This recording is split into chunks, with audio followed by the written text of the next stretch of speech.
اللهم انصر الإسلام والمسلمين وأذل الشرك والمشركين ودمر أعداءك أعداء الدين. اللهم عليك بأعداء الدين في كل مكان، اللهم اهزمهم وزلزلهم وانصرنا عليهم. اللهم اهزمهم وزلزلهم وانصرنا عليهم. اللهم انصر إخواننا في الشام، اللهم انصر إخواننا في الشام، اللهم انصر إخواننا في الشام.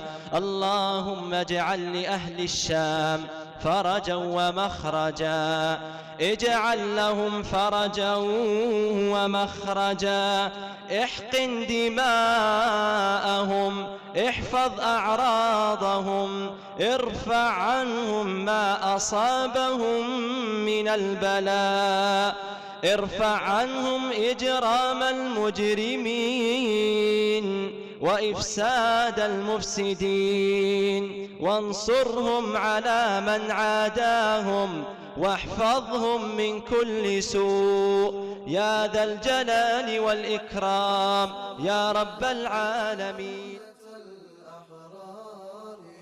لا تحزني لا تيأسي فالنصر للثوار.